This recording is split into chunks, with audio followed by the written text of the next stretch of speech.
Kali ini kita akan membahas tentang ekosistem.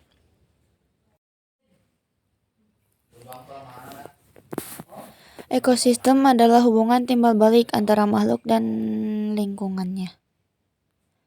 Komponen ekosistem.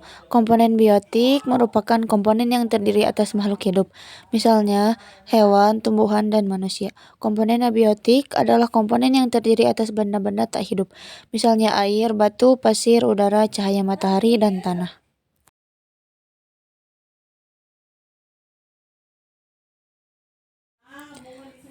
Satuan makhluk hidup dalam ekosistem. Ekosistem terdiri dari individu, populasi, dan komunitas. Individu adalah makhluk hidup tunggal, misalnya seekor kucing, seekor sapi, seekor burung, dan sebuah pohon pinus. Tempat hidup individu disebut dengan habitat. Populasi adalah kumpulan individu sejenis yang menempati daerah tertentu. Misalnya, populasi semut di sebuah kebun, populasi kupu-kupu di sebuah taman, dan populasi belalang di sebuah padang rumput. Komunitas adalah kumpulan berbagai populasi yang hidup di daerah tertentu yang saling berinteraksi. Misalnya, dalam komunitas sungai terdapat populasi ikan, populasi ganggang, populasi ular, dan populasi hewan lainnya. Contoh komunitas lainnya adalah komunitas hutan, komunitas gurun, komunitas sabana, dan komunitas terumbu karang. Jenis-jenis ekosistem. Berdasarkan proses terbentuknya, ekosistem dibedakan menjadi dua jenis, yaitu ekosistem alami dan ekosistem buatan. Satu ekosistem alami yaitu ekosistem yang terbentuk secara alami tanpa campur tangan manusia. Contoh, ekosistem hutan, ekosistem laut, dan ekosistem sungai. Dua ekosistem buatan yaitu ekosistem yang sengaja dibuat oleh manusia. Contoh, ekosistem sawah, akuarium, taman, kebun, dan kolam. Simbiosis. Setiap makhluk hidup tidak dapat hidup sendiri. Semua makhluk hidup saling berhubungan karena mereka saling membutuhkan. Hubungan erat yang khas antara dua jenis makhluk hidup yang hidup bersama disebut simbiosis. Simbiosis terdiri atas tiga jenis, yaitu simbiosis mutualisme, simbiosis komensalisme, dan simbiosis parasitisme.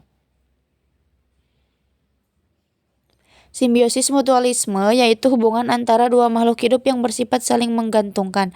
Contohnya simbiosis antara seekor kerbau dengan burung jalak.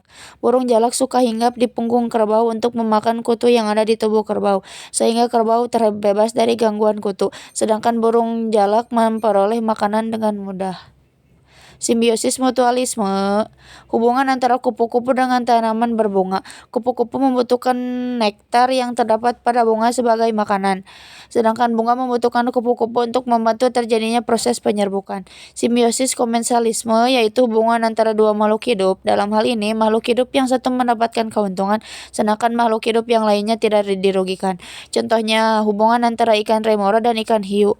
Ikan remora suka menempel pada tubuh ikan hiu untuk mendapat perlindungan dan makanan dari sisa-sisa makanan hiu.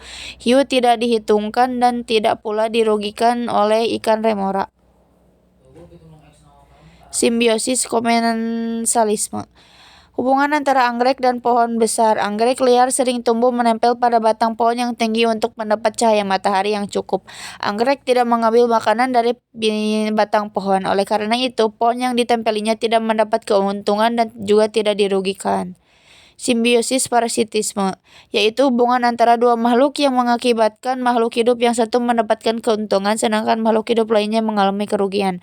Contohnya, hubungan antara pohon mangga dan benalu.